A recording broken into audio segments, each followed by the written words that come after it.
Hi, this is a tutorial on how I do relationship readings. Now, I can't honestly remember where I picked this spread up from. I think it's an amalgamation of some various spreads, but it's what I found most useful. So relationship readings are very, very popular.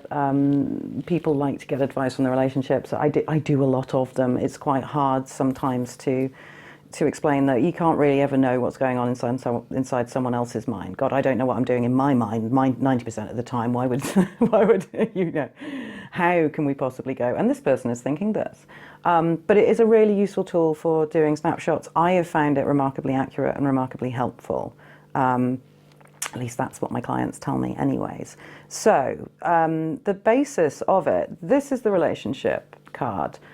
Person A, person B. So my client, whoever I'm talking with, is normally there. If it was me doing it for my relationship, if I were to be in a relationship again, then that would be me, this would be the other. But it's whatever resonates with you. That is the relationship. This is what exists between you.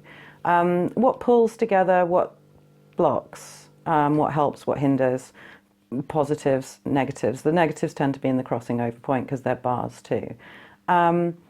This is just my random what the cards want you to know. It's a takeaway message to the client. Sometimes it's a little prod to me to pick up on something or mention something that might be relevant. And these I use as a sort of assessment of what's going on with the other person.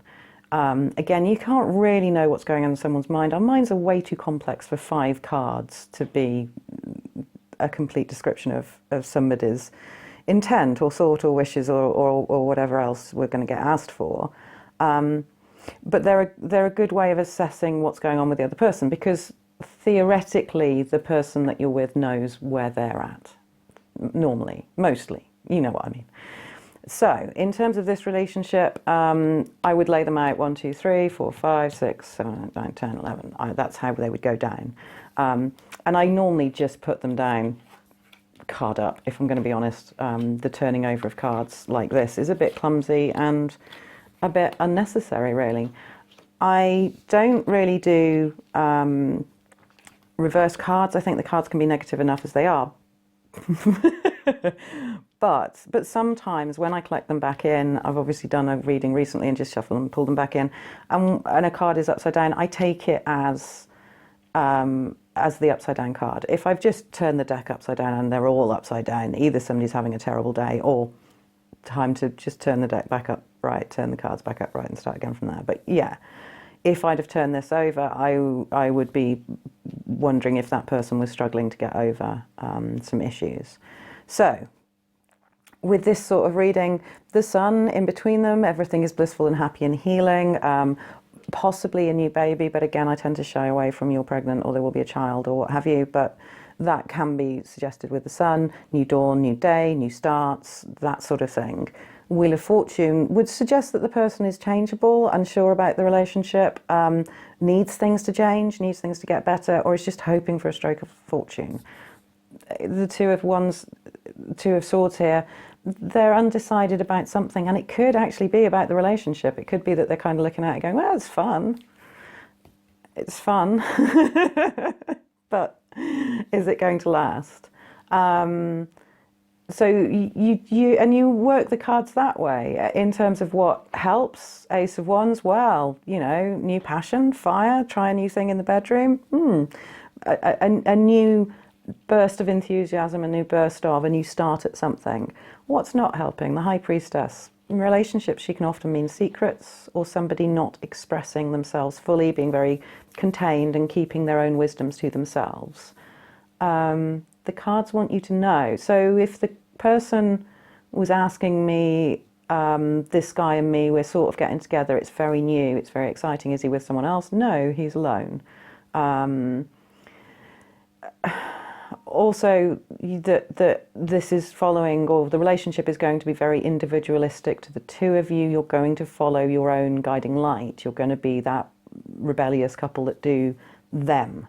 And don't worry about what people expect of them. So following their own inner guiding lights. And this I would normally treat as sort of past, future-ish, and present. But this is useful to assess how they feel things are going.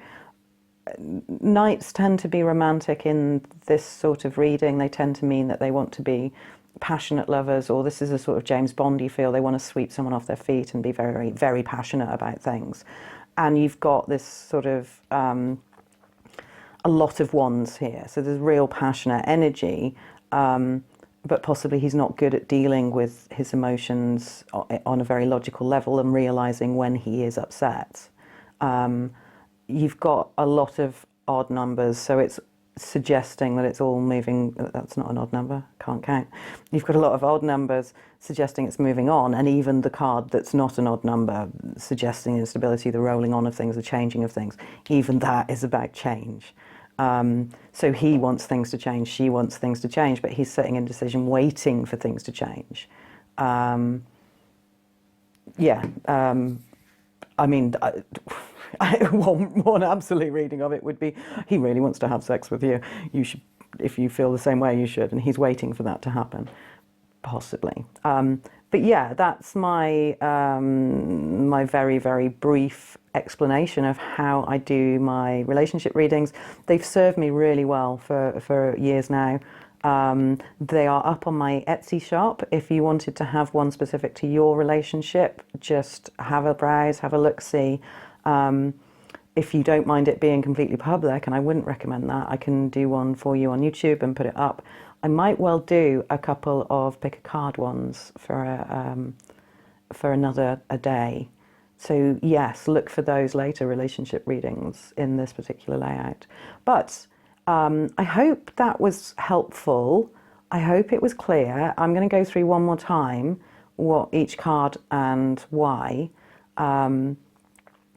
And yeah, if you have any questions, leave them below. If you found this helpful, please let me know. I can do more. There are different spreads that I use.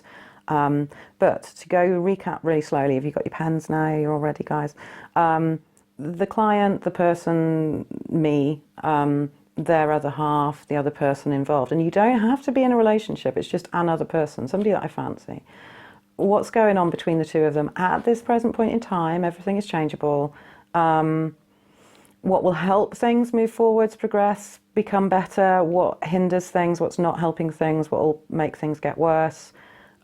The sort of random message, the what the cards want you to know, just a little extra snippet.